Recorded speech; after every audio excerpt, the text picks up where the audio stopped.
yeah, we're going to be talking about the Alola region this time, as Yes. part of our Talk About Every Region series. And about Alola, where does the name come from? Uh, I don't know, man. This feels like a third grade assignment. But in short, Alola is based on Hawaii, the island of Hawaii, and the surrounding islands. Alola comes from aloha, obviously the Hawaiian greeting. And outside of it being a completely different kind of region for the very first time, the last time we've seen this amount of water was in Ruby and Sapphire. Yes. So we're talking about Gen 7 right now, and of course at that time it was quite new because it felt more like a vacation than the like a side game almost instead of a main game. And the reason why is because of course the changes that they made in the game. Also, as you mentioned, there's a lot of water because they're islands. They're not. You don't have any mainland situation there. Yeah, facts. I mean, the main city of the entire island group would be Haoli? Haoli? I don't know. I Yeah. don't want to butcher any kind of Hawaiian words. But I'm gonna say this straight away. For how much water is in the actual game, I'm very surprised with the amount of diversity still in the environment. Like, yeah, of course, it's an island group. There's going to be water everywhere. But I think they actually handled it really well. And even though the islands themselves are not all that big, as I said, there's a lot of diversity. Like Pony is like the Grand Canyon on a small island, for example. Like yeah, it's more like a mountainous wasteland than what you would think of a tropical island. No, it's true. Also, if you think about Hawaii, you don't really think about a desert area or a snow area, but they all implemented that in a way on those islands. Yeah, facts. So, how about the regional variants? What do you think of those?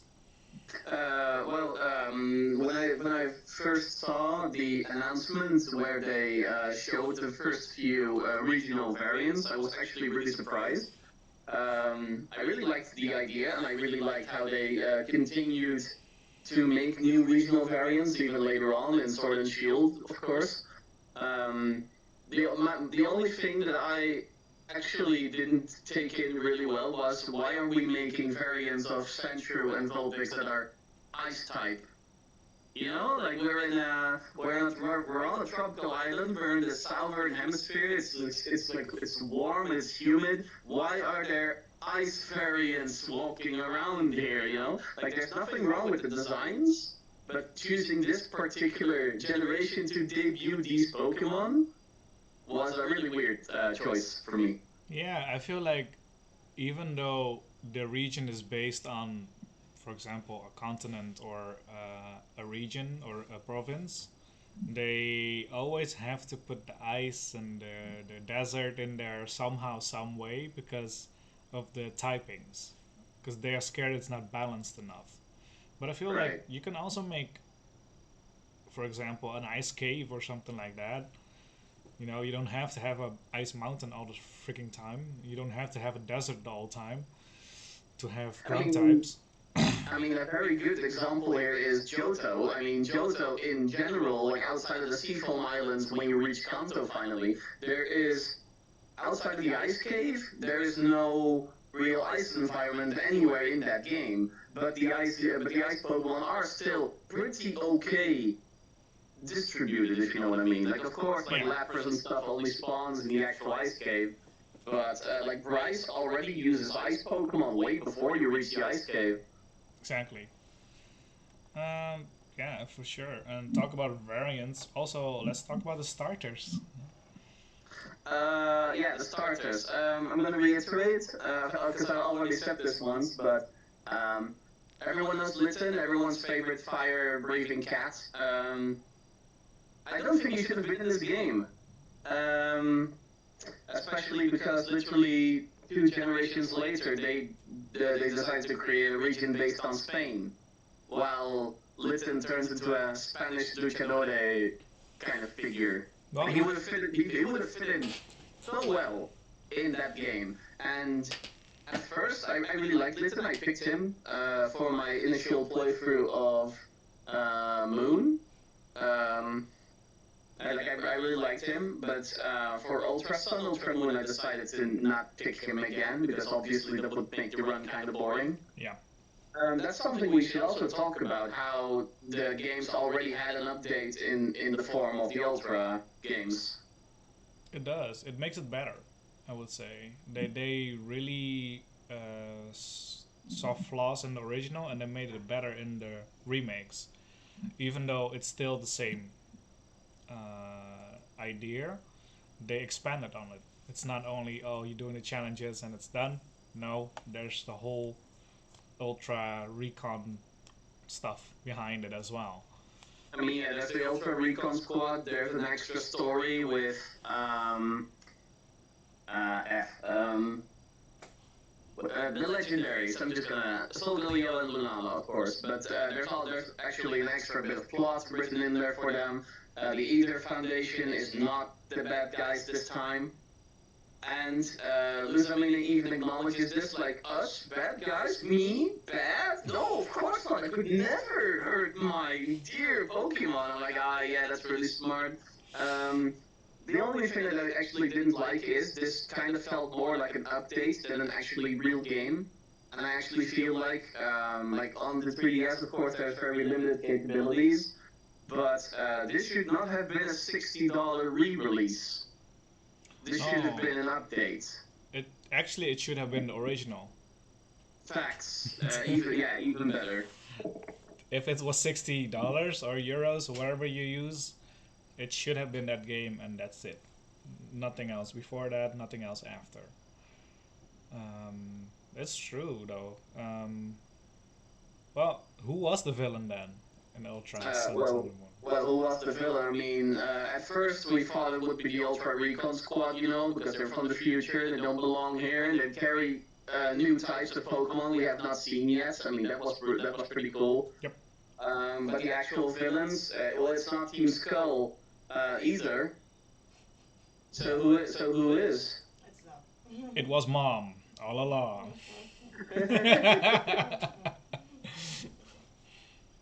I don't know. Well, I actually in the original games, I could see the Ether Foundation being bad. I mean, that was just something that was waiting to happen. I don't think there was an original twist, especially with a smug. Do you remember the smug-ass-looking Ether Foundation employee who would be like, the moment he threw in his actual Pokemon? I'm like, yeah, I kind of saw this coming. But yeah, I don't know. The fact I actually can't really tell you who the bad guys are anymore in the Ultra games, I would write that up as a negative. Would it be the Necrozma himself? Yeah, Necrozma was bad, but it's later explained that he wasn't actually bad. It's more like he was overpowered by some otherworldly energy. That's why he turns into this other form that you fight him in, ultimately. So yeah, there weren't really any bad guys. Everyone gets redeemed at the very end, and while that's nice, it does, again, cater into the fact that it's still a kid's game. Yeah, that's true. And meanwhile, it's a kid's game, but the professor is walking half naked.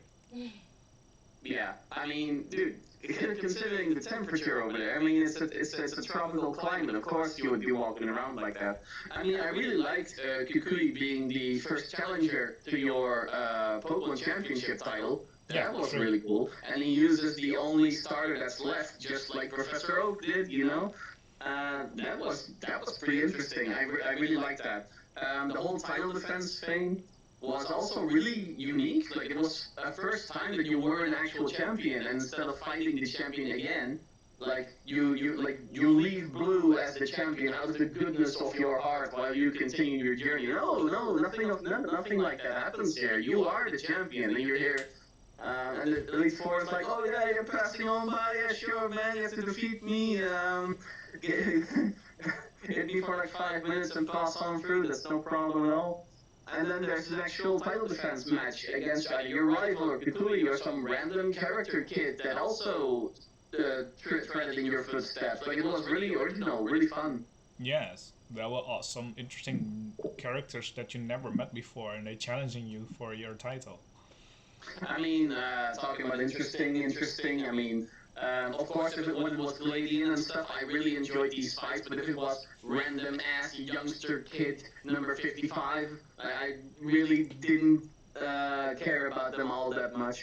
True. Like, even their parties were really uninspired.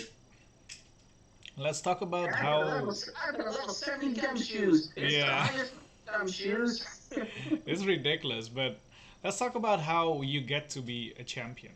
It's not like the other games that you are going through every single gym. Yeah, this is one of my probably favorite parts of Sun and Moon. Like, instead of it being a complete Pokemon Gym 1 to 8, you complete islands, you complete quests on every island, and you challenge the Kahunas for the right to continue and the right to challenge the Pokemon League. It really makes use of the location where they are. Like, the Kahunas being, yeah, you could say, like, of course, but it's just the Kahunas being gym leaders. No, actually no, because you have to fight for the right to be able to challenge them. My favorite Kahuna objective that I still vividly remember was when you had to go into the lush jungle and you had to look for all different kinds of stuff in the bush, and you couldn't see anything because it was so thoroughly filled with weeds and plants and flowers and stuff. And suddenly there's like this big Raticate, like, hey, what the hell are you doing? So yeah, I don't know. Of course, like, the amount of creativity, it could have been better, and it could have been more, and it could have been different. But going from the normal beaten path that Pokemon games are, I really liked this take, and I thought it was a real shame that the moment we continue to Sword and Shield, it's back to the same old, you know? True. What do you think of the Z moves that they added in here? Well, you know what Game Freak's problem is with adding new game mechanics? They're never balanced. Like, the Mega Evolutions wasn't balanced, T-types weren't balanced. So yeah, nothing can ever be reused. And I don't know, like, well, I do think it was very original that some Pokemon had unique Z moves. Like, if you gave them a Z Crystal, they would have a unique move, like the Pikachu with a 1 million volts type of attack, for example. That was really original. But you could really notice, like, only the designs that literally everyone knows from any place, anywhere, were the ones to receive a unique Z move, and everyone else just had the same. And that got pretty boring pretty fast, I must say. Yes, it made it too easy, I would say. Also, because it's like, oh, I can beat this guy. Z move, I'm done. Next. Yeah.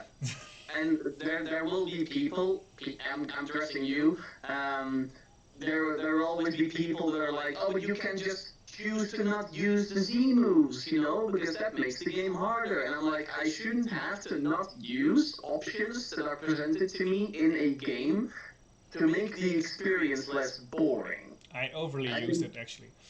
I think it's because that's bad game design. If I have to toss options that are provided to me, I should be able to use them and have fun while using them.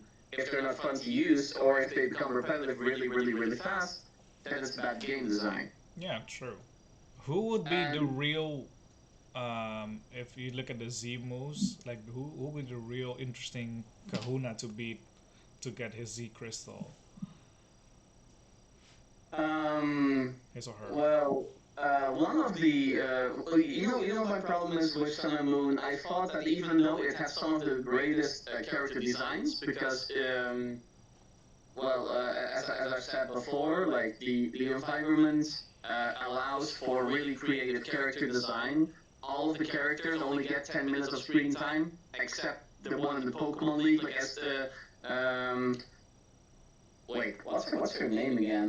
Ghost Girl from Elite Four. I also don't know her name anymore, but I know who you mean. Okay. Well, but that's my problem, right? Like a lot of these characters had probably some of the most original designs up to that moment, but I can't remember for the life of me what their names were because all of them only have like Gladian is the only one I remember outside of Lily because he's the only one that comes back on a regular basis, like him and Guzma. And everyone else is just like you pass them by, never to really look back. And Hala, the it's first one. oh yeah, but that's the very first one. Also, he's the grandpa of How, so Right, right. that helps. He Um, gives you started but as yeah, well. but that's my point. Like, I can't name any of the other characters, and that's not me not putting enough time in this game. Because believe you me, I usually put like 200 hours least per minimum in every Pokemon game. Yeah, that's true. What do you feel about the side quests in the game? Like, The side quests. I mean, I do feel like the Ultra games really improved on the side content in these games, like the Mantine surfing. While I thought the controls were absolutely horrendous and I really didn't enjoy it, I did think that it was really original and was a really good addition. yeah, It's just a game that wasn't thought out and programmed all that well because. To be honest, outside of using it to cross to the new island for the first time because you had to, like you couldn't travel any other way. I never went back to do it again because the no. controls were horrendous and I really didn't enjoy it all that much. But it looked amazing and it could have been amazing. And it's just Game Freak again being completely incompetent at their programming job. True. Yeah, I agree. Also, there were some characters who were from the previous region coming back. I thought that was a good thing that I just it's kind of connected because these characters also exist, like the red and blue, the even in the end all the bad team leaders.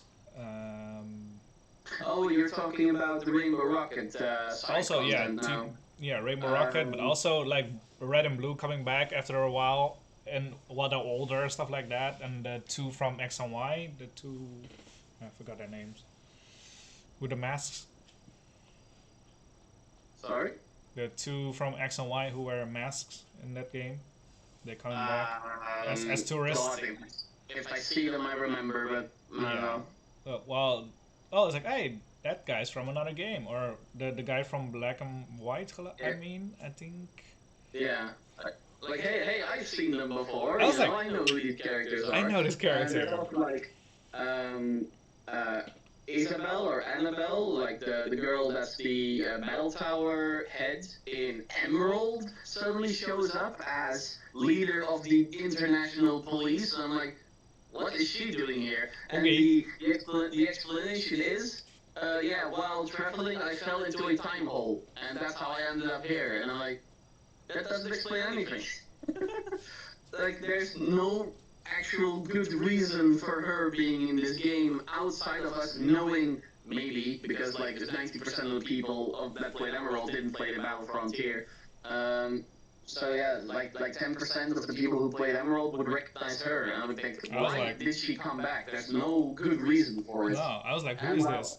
and while I am all for the cheap comebacks of any character, like I really like it, Pokemon using all of their characters as one-offs outside of Red and Blue, I think it's a real shame. And I think some of the characters are really interesting, like Looker. Looker always comes back, gets a little screen time, provides some post-game entertainment, but no one else really shows up ever. And Legends Arceus also did this. With one of the Gen 5 battle subway leaders in Emmet. Like, they brought him back. Like, yeah, he fell into a time hole somewhere and he can't remember for the life of him how he got there. Yeah. But he's in the game. It's never really explained why it had to be him of anyone. No, it's true. I feel like they made a shift because it's of course the first game right before the Switch, right? So I feel like if they released this game on the Switch, it would have been way different. They would have Probably, played yeah. way more with it because of of course, the technicality of it. You know, you can do so much on a 3DS. Maybe on a Switch you can do a bit more. Look at what they tried to do with Sword and Shield, overworld Pokemon's walking around, stuff like that. Yeah. Let's Go even. You can ride on the Pokemon and stuff like that. What do you think Sun and Moon, Ultra Sun and Moon had as an impact as the last 3DS game? Did they have impact? Yeah, I absolutely think so. I mean, they really showed how the Pokemon, like how the standard formula can be changed and can still be made very interesting and very different. And I mean, the game added so much interesting features, like the wormhole traveling, you know, where you could find legendaries or where you could find shiny Pokemon, because the chance to find a shiny was huge if you used the wormhole. I mean, obviously it got pretty bored. Oh, everyone's got a shiny Quagsire now. Shiny Stunfisk, go! Nobody used Stunfisk. While it did devalue, while Game Freak continues to devalue shiny hunting in all these games by everyone gets a shiny Turtwig, everyone gets a shiny Quagsire. Like, obviously it takes away from the value of actually hunting for shinies. But I know a lot of kids that are happy, like, oh my god, look at my shiny starter, you know? I mean, who am I to tell these kids, like, oh, you're such a bad teacher, you know? Like, the game is made for kids, obviously. So, kids having easier access to shinies is good, in my opinion.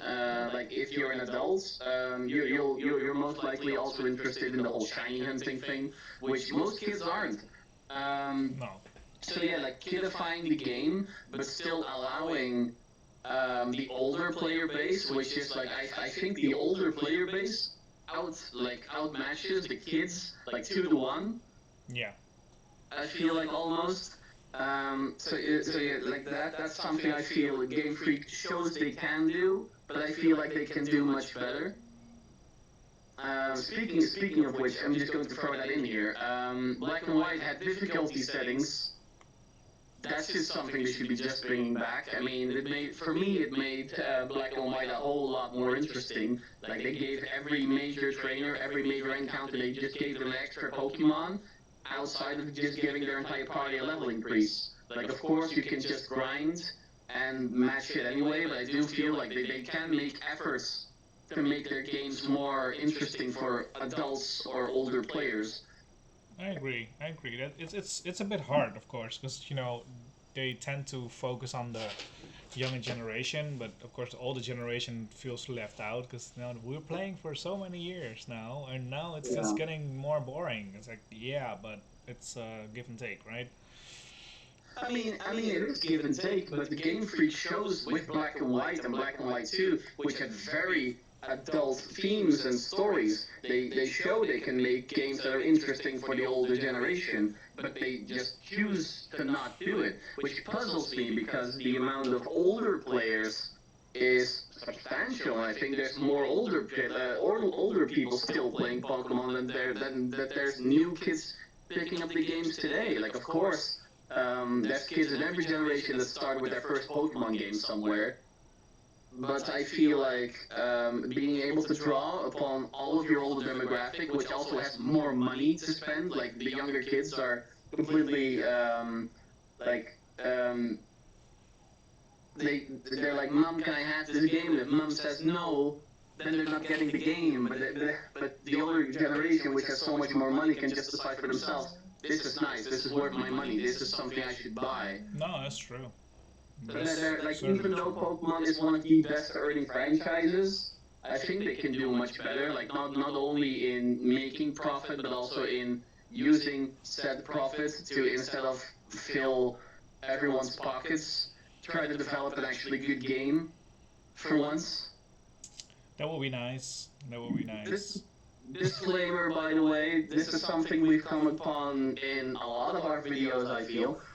Me bitching about how the current games are easy, there's no post game and stuff. And while I am very aware that I'm not always saying the same stuff, like I'm sounding like a broken record, but it's because I love this franchise and because I spent like I don't know how many hundreds, if not thousands of hours in these games, and I can see that like Game Freak can make a Heart Gold Soul Silver, but for every Heart Gold Soul Silver they made, they also made a Sword and Shield without DLC, and that's something I just really don't like because this franchise, which I love, is being used in the most sleazy way possible, and I just don't like it. Well, fun fact: Sword and Shield was the first one to release a DLC. Yeah, facts, but they had to make DLC because the base game is not good. Like Yeah. I feel like outside of Famitsu, who like sucks Pokemon's like. Okay, I'm not gonna go there because that would make this entire video like 18 plus immediately. But like outside of Famitsu, I feel like almost every fan, at least that I know, but also like read about on the internet, like everyone felt like Sword and Shield was a letdown. It was. Everyone did. It was. Of course, I looked through it as an. It wasn't an upgrade to Sun and Moon, Ultra Sun and Moon. I feel that that's why it's also. If I look at the impact on the franchise, it gave a lot of pluses, but they didn't use it on the next few that they released after, because the right before, I think right after Sun and Moon, they released another Kanto game based on Pokemon Go, which is Let's Go, which they also added a lot of good things in there, but from there, Sword and Shield just went downhill from there. They stopped looking at the good ones and they just like, okay, what's selling the most? Let's use that. They're not looking at improvements or better storytelling or stuff like that. Yeah. I'm gonna do an unpopular take. I know that a lot of people hate the Diamond and Pearl remakes. Like Nintendo only published them. Game Freak didn't actually make them. But I'm going to say something that I know a lot of people don't agree with. I actually do think that the Pokemon franchise being given off to a third party to develop actually gave us a lot of interesting insight in how a third party would solve a lot of the problems that Pokemon has. Like, I was really afraid when they said that Diamond and Pearl were a one-on-one remake with no real new content, with some content scratched out and all that. Yeah. I was really afraid that we would just go back to the HM system. Like, for the life of me, I was afraid we would go back to the HM system. And they actually didn't. They actually didn't. They made such, like, outside of the new Underground, which, like, either you like or you don't, like, I thought it was a big waste of time, but I know a lot of people that also really thought it interesting, like the fact that there's not Pokemon living underground, there's, like, small biotopes with, like, small populations of Pokemon living that you can visit, and could catch it. Like, I thought that was really interesting. And I also thought that there's like how they decided to fix the HM system, like asking random Pokemon for help. You know, I thought that was a really interesting way of progressing through the story. And I feel like if you would like actually, imagine you would give off the entire franchise to a third party. Like, imagine you would ask BioWare, hey BioWare, you can create a new Pokemon game. Can you imagine how probably super original this entire game would be in terms of mechanics and storytelling? Yeah, I agree. It's they holding too. I would say they holding too tight on their crutches. They want reign and control. They really want that. Yeah, they want the reins, they want the control, but they're also really they're hellbound on just like not moving away from the standard formula like at all. Like their own best accomplishment, in my opinion, was with Sun and Moon, with Alola. Like, hey, we can design a completely different region, like none of the ones we've made before. We can add new ways to actually complete the game. I mean, and then they just never come back to it again, as if they don't even trust their own ideas to refreshen this, like, I don't know, this Pokemon series. Yeah, I agree. Let's talk about overall verdicts. What do you think what are your final thoughts on this region, its strengths, its weaknesses, and how would it rank up there comparing to the other Pokemon regions? Okay, for my own so that I can give a clear verdict, I'm just going to name all the loose things that I think are really good and are really bad, and probably make a verdict of that. In short, I think Sun and Moon had a great diversity in Pokemon. Like the Pokedex was huge. Like on the first route alone, you can find like 20 different Pokemon species. I feel like even there you can already choose like, oh, I'm gonna make a full party out of this and this. And even if you didn't like the original first Pokemon, I feel like you encounter like 50 different types before you even leave the first island. So there's a lot of diversity. Yeah. So that's something I really liked. On the same token, what I really disliked is the fact that unlike Scarlet and Violet, who actually set you loose, they give you the illusion of being able to make your own choices. And instead there's like fat guys with like gates, and I'm like, oh yeah, this gate is closed, you can go that way, and I'm like, okay, so it's literally no different from the HM system. It's like beat the gym and then you can continue, and that's something they could have changed, but they just decided for some reason to not do, and it creates the illusion of freedom instead of having actual freedom. The second island, Alola, I think it's called, is my favorite island because of the massive diversity of the Lush Jungle. The Lush Jungle is my favorite biotope of any game, I feel. I can't really explain why. So yeah, they can create really interesting, they can create interesting environments, and they can create interesting stories with the environment as a means to propel the story forward. Like they can do it. But on the same token, I feel like the characters they use to tell their story are all being tossed in the bin the moment they have no more lines to say. And that means that the characters feel like they can be interchanged, like really easily. Like, of course, I think there's like 6 Kahunas or 7 Kahunas. Yeah. Like, outside of the ones you named, I can't remember any of them. Well, even though I really liked their designs. Like, for example, the guy that had the Marowaks on top of the mountain, and you had to dance with the Marowaks to earn the right to fight the Kahuna. I mean, it's such an original idea, and then we never see him again. Or 5 minutes before that, we haven't even heard of this guy's existence. And I think it's just a huge shame. This game did a lot of good, but could also have done way more good. And it's not because of the game; it's because of the people that made the game. So even though Sun and Moon is probably, like, even Ultra especially, by the way. All of this, what I've said, applies to Ultra as well. Even though Ultra added a lot of new, interesting things, I feel like Ultra is what the game should have been from the very start. Yeah. And the fact that Ultra is the same game until you get to the final island. Like, story-wise. Like, okay, like the video where you meet your starter for the first time is different, and from there on, the entire game is the same until you get to the end. And from there, it starts to get different, but I kind of felt ripped off. Like, I entered the third island, and I was like, but this is seriously all the same stuff I've already done. Yeah. I don't know, it felt really, I don't know, it felt like I tossed 50 into the bin, you know? To continue here, by the way, I do think that Sun and Moon had very interesting new Pokemon designs. Like, the environment allows these types of designs to be made. Like, Alola has a lot of beaches. What do we not have? A sand Pokemon that's not Hippowdon. So let's make a new one that eats children. Yes. Yeah. I mean, I loved it. I mean, sand it's castle. such an original, cool design. Like, of course, there's kids on every beach, so why would there not be a ghost trying to eat a kid that's trying to make his own sand castle? I mean, it made so much sense. But for every Pokemon that was really original, I feel we have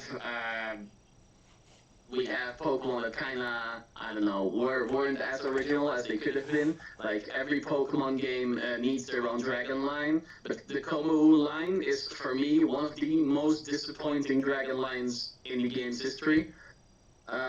but I'm gonna look at it from the positive side. I think that Sun and Moon has a lot of interesting designs and showed that we can still make new original Pokemon designs. So I'm going to give this game overall, I'm going to give it a 7 out of 10. And for some reason, for some people that may sound too high for the things I've named. For some people that would have been too low. But I feel like a 7 is the perfect middle ground because this game was enjoyable, but could have been so much more. And I wouldn't say the game is bad because there's just so much to do. Like the Mantine surfing, as I've named as an example, if you like it, you can keep doing it and you'll get rewards for doing it even, I believe. But if you don't like it, you don't have to do it. And that's what I think is kind of a shame, you know? Like, oh, hey, I don't like this, I'm just going to never do it again. And I feel that's a shame, because in a Pokemon game, you would just like to do whatever there is to do. So, yeah, that's it. That's it for me, I guess. It's a 7 out of 10. Good. For me, it will be, besides the way too long tutorial in the beginning, that was really ridiculous with the school and stuff like that. I missed that. Oh, that was terrible. All the HM things are based on Gen 1, I think.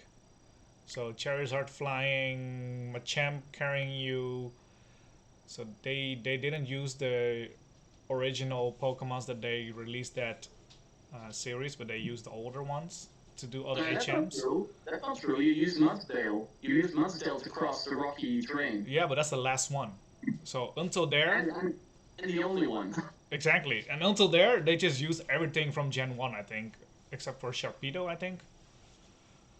So Yeah, you can ride Sharpedo, and there's also a different one you can ride. You unlock Sharpedo later. Like he goes way faster, but you can already travel on water earlier, I think.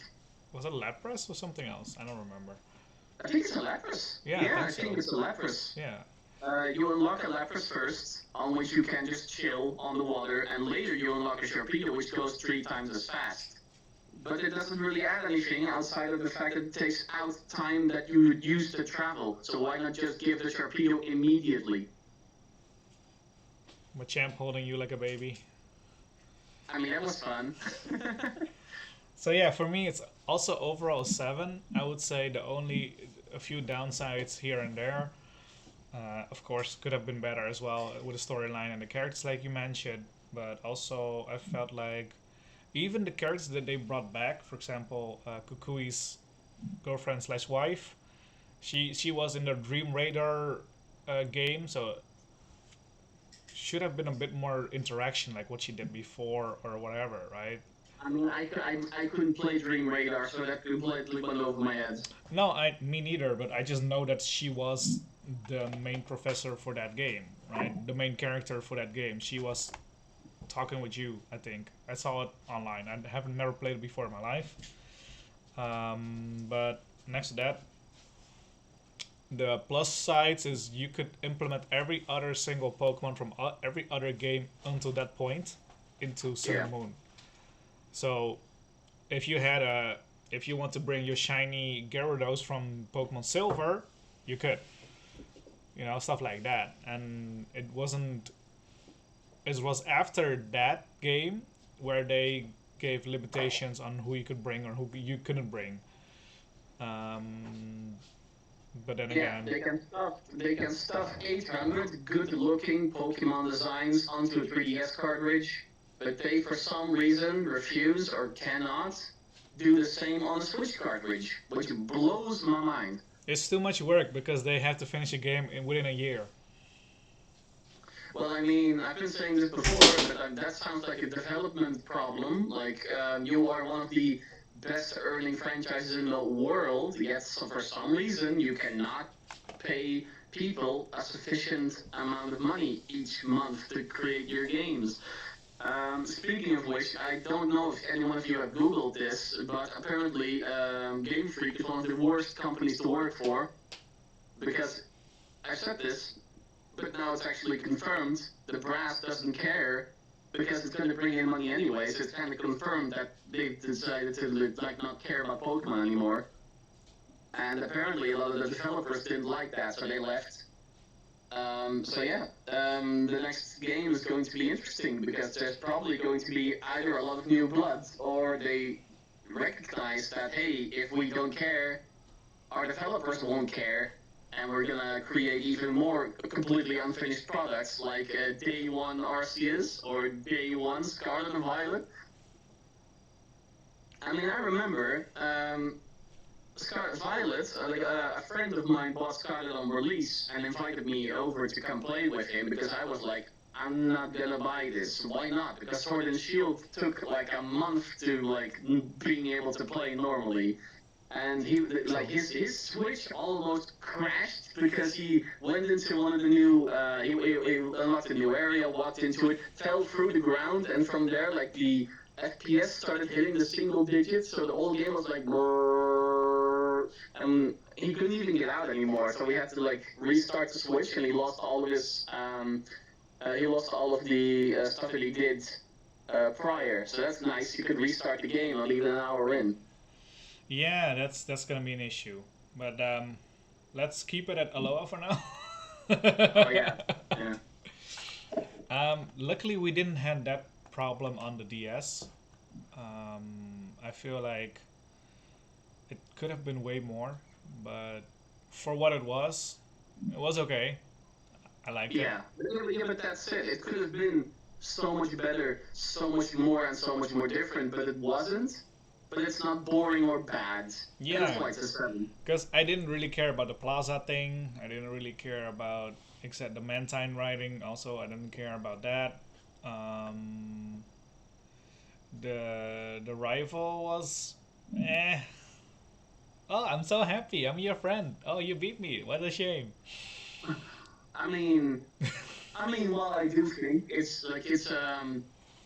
I don't know. I like this kind of rival better than Silver from Heart Gold Soul Silver or Paul from the Diamond and Pearl anime, if you remember him. Like, the whole saltiness thing gets boring really fast. And I'm really glad that Silver gets redeemed at the end of Heart Gold Soul Silver. Like, his Golbat finally becomes a Crobat after you teach him caring about your Pokemon is normal and something you should be doing. And he's also like, hey, you're going to challenge the Pokemon League again.